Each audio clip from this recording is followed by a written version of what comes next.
Só, prendei, ó. Silêncio, tá cada um dos seus lugares, virar pra frente, prestar atenção. Chega. Sentados, cada um dos seus lugares, braços pra frente, fazendo silêncio, prestando atenção.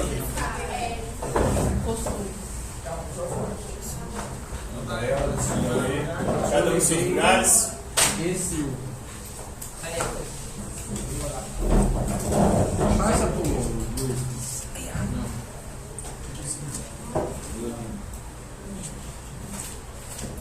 Então, na última hora a gente estava corrigindo as questões sobre ética aí.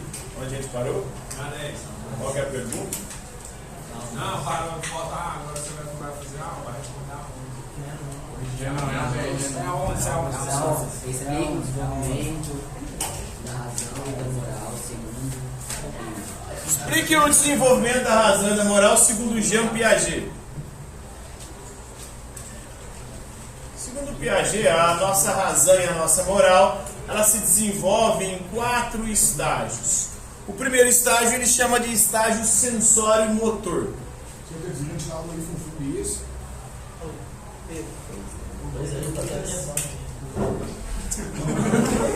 Ou seja, nesse estágio nós estamos desenvolvendo a nossa capacidade de sentir através dos sentidos. Estamos desenvolvendo a visão, a audição, o paladar, o tato e o olfato. E estamos desenvolvendo também a nossa habilidade motora, a nossa coordenação motora. Esse estágio aí, segundo o Jean Piaget, é um estágio que ele chama de estágio de anomia. Anomia vem do grego nomos, que quer dizer leis, regras. E toda palavra que começa com A, o A é uma partícula de negação. Então, nesse primeiro estágio, o indivíduo humano não consegue compreender regras, não consegue ainda compreender o que é ético, o que é moral, o que ele deve ou não fazer. Esse estágio aqui é o primeiro estágio, ele vai do período do nascimento até os 2 anos de idade.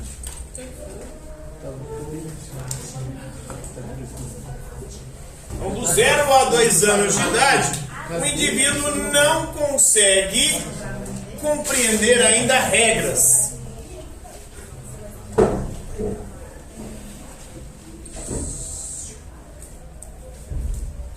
Então, não adianta você falar que não pode, que ele não vai conseguir entender que não pode. Nesse primeiro estágio, que é o estágio sensório-motor. Depois a gente continua se desenvolvendo e passamos para o segundo estágio.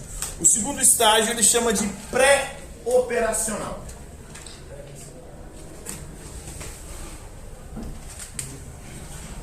Então, nesse estágio, nós estamos começando a desenvolver a capacidade de fazer operações um pouco mais complexas. Esse estágio vai dos 2 aos 7 anos de idade. E nesse estágio, nós começamos a desenvolver a linguagem. Aprendemos a falar, a nos comunicar. Mas essa linguagem ainda é centrada em si mesma. Ela é solipsista. A criança ainda não consegue estabelecer diálogos. É um estágio também, no estágio moral, chamado de estágio de heteronomia.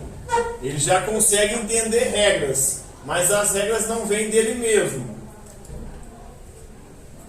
Nomia, como a gente já viu, é regras. Hétero é o quê? O que é hétero?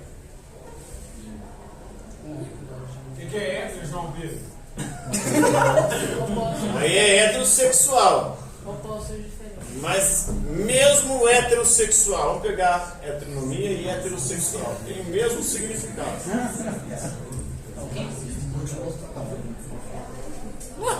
Você tá rindo? Parece louco. É homofóbico, né? Homo é aquele que gosta, homossexual, gosta do mesmo sexo. O homo quer dizer igual. Nossa, agora que E o hétero quer dizer diferente, é aquele que gosta do sexo diferente, ou do sexo oposto. Então, heteronomia, quem faz as regras não é a própria criança dos 2 aos 7 anos. Ela não consegue ainda fazer suas próprias regras, suas próprias leis, suas próprias normas. Ela só sabe entender as regras quando a regra vem de alguém diferente. Alguém diz para ela que pode ou não pode fazer determinada coisa. E como é que ela entende isso? Na base do castigo. Então, dos 2 aos 7 anos, a criança ainda não consegue fazer as suas próprias leis, as suas próprias regras. Ela consegue até obedecer regras, mas as regras são impostas por outros, diferentes. E aí esses diferentes, através do castigo, fazem com que ela cumpra ou não as regras. Aí passamos para o terceiro estágio. O terceiro estágio que ele chama de estágio das operações concretas.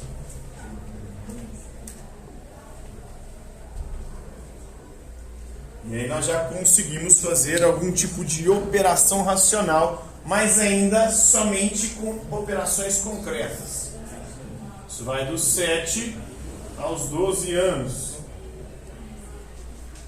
Por exemplo, na matemática, você consegue realizar contas mais fundamentadas em contagem concreta. Eu sei somar, sei subtrair, sei multiplicar, mas usando como referência o quê? Coisas concretas. Eu ainda não sei formalizar um pensamento abstrato. Então, nesse estágio aí, o sujeito ainda se encontra no momento de heteronomia, até os 12 anos. Mas já começando a fazer a transição para a autonomia. Nomia já vimos que é regra, auto é o quê? Si mesmo.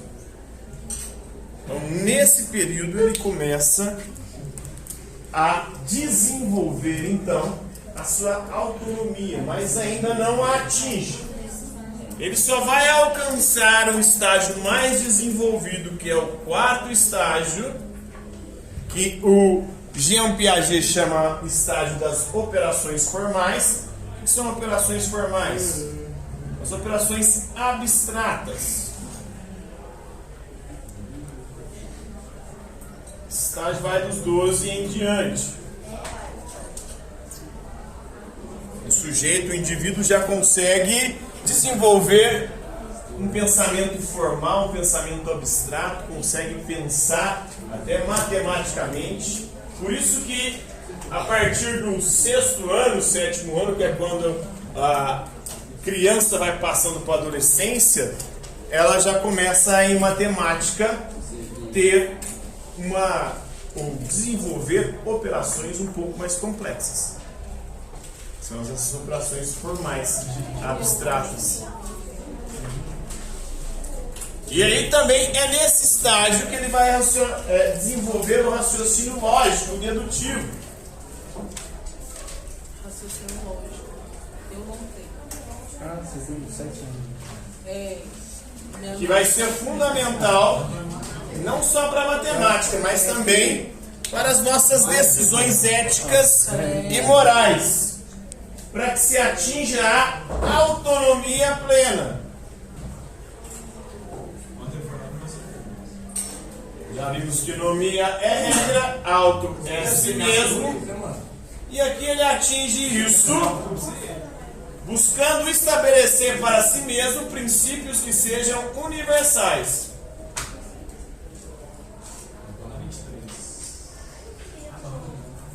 De comportamento, ou seja, princípios éticos.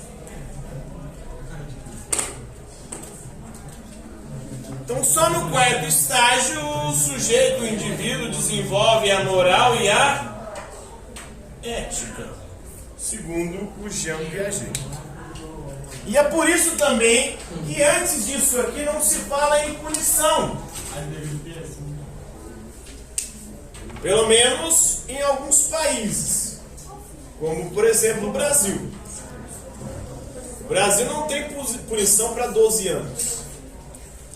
Uma criança de 12 anos que comete algum tipo de crime, ela não sofre nenhum tipo de sanção. Os pais é que podem sofrer algum tipo de sanção por ela, inclusive perdendo a guarda dela e tendo que ressarcir alguma questão ou outra. A partir dos 14 anos, aí ele já é considerado capaz de julgamentos morais e éticos. Então, dos 14 aos 18 anos, ele pode sofrer sanções.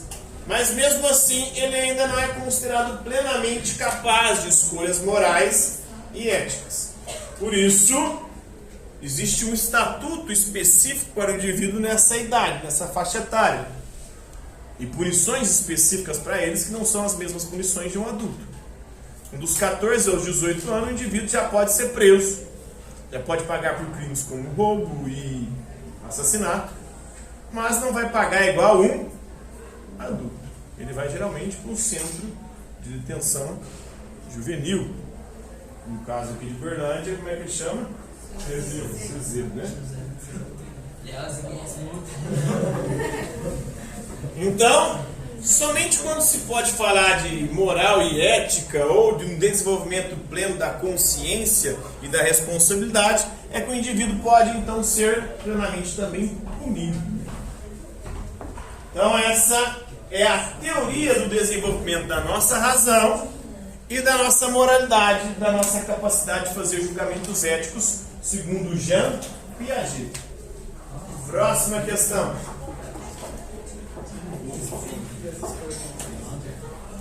Explique as escolhas morais.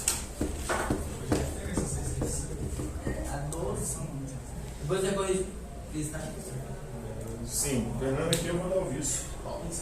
Valendo 14 pontos, né? Então o que são escolhas morais? Escolhas morais são escolhas conscientes.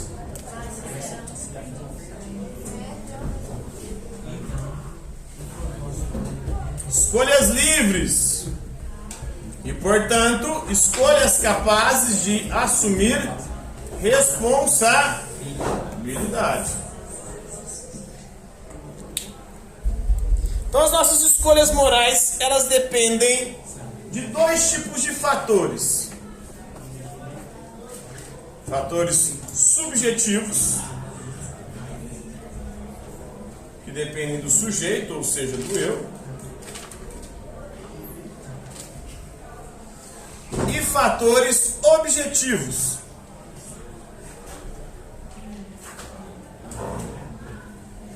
que dependem do ambiente, da sociedade,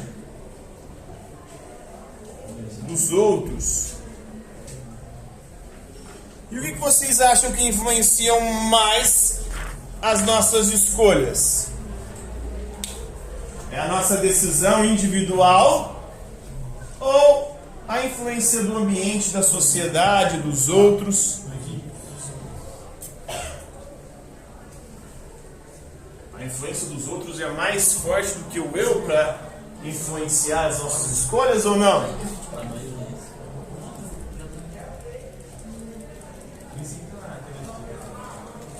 Será? Para a pessoa que é Maria vai para as outras, pode até ser, né? Para pessoas que... Oi?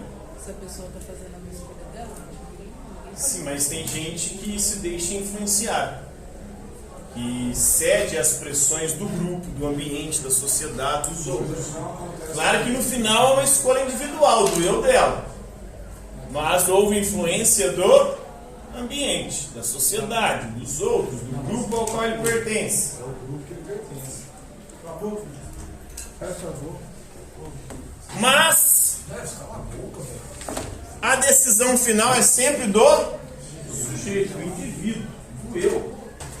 É você quem escolhe de forma consciente, livre, e portanto você será o único responsável se der merda, se as suas escolhas derem errado. O problema é que muitas muita gente, aí entra um filósofo chamado Sartre, muita gente que, segundo ele, age de má fé. O que é a má fé por Sartre? É quando você não assume a responsabilidade pelas suas escolhas. Você joga a culpa das suas escolhas nos outros. Ah, eu sou assim porque meus pais me criaram, me educaram assim. Ah, eu não gosto de estudar porque meus professores são muito chatos. Ah, eu não passei no vestibular porque minha escola é horrorosa, é ruim demais. A pessoa está sempre jogando a culpa nos outros. Isso o site chamava de má fé. Ainda mais hoje, né? Se a gente pegar essas últimas opções, hoje praticamente a pessoa não pode ter desculpa, não tem desculpa mais. Vocês, né, estão aí. Semana que vem é a semana de prova. Se vocês não gostam do professor que está dando aula, não entendem a forma como ele explica, cara, no YouTube tem tudo quanto é tipo de aula sobre todos os conteúdos e com explicações dos mais diferentes modos. Você pode escolher, se não gostou de um, você vai para outro. Você só não tem desculpa para dizer que não aprendeu porque não dá conta. Se você não tem nenhum tipo de problema mental, se você não tem nenhum tipo de limitação intelectual, você é capaz de aprender. Agora, o que acontece muito é que tem preguiça. Eu não vou assistir lá, assim como não assisto na escola, eu não gosto. Então a responsabilidade é sua. Se sua vida virar uma merda, o problema é seu. Único e exclusivamente seu. E de mais ninguém. Pelo menos na perspectiva de Sartre. Para outros filósofos, não. Para outros, a influência do ambiente, da sociedade dos outros, vai ser mais determinante do que as minhas escolhas pessoais. E tem gente que quando está em bando, perde completamente a razão. É a turba que eles chamam, né? Se eu tiver num grupo de pessoas e aquele grupo decidir fazer algum tipo de vandalismo, a chance de você ir em um grupo é muito grande. É altíssima. Acontecem linchamentos, é o que acontece em atos de vandalismo. Às vezes até em casos de quadrilhas, de coisas similares aí. Então são fatores que acabam tendo grande influência sobre o indivíduo, sobre o eu, sobre as escolhas morais. Aí vai depender da perspectiva filosófica. Mas, lembrando, as escolhas morais, nós somos seres capazes de fazer escolhas morais, escolhas éticas. Por quê? Porque nós somos seres conscientes, porque nós somos seres livres, temos liberdade, podemos fazer escolhas, mas essas escolhas são única e exclusivamente responsabilidade nossa. Há fatores subjetivos, que dependem do sujeito, do eu, e há fatores objetivos que influenciam nas nossas escolhas. Acabou aí? Por hoje é isso aí. Quem tiver o caderno completo aí, já pode trazer para que eu possa dar o visto.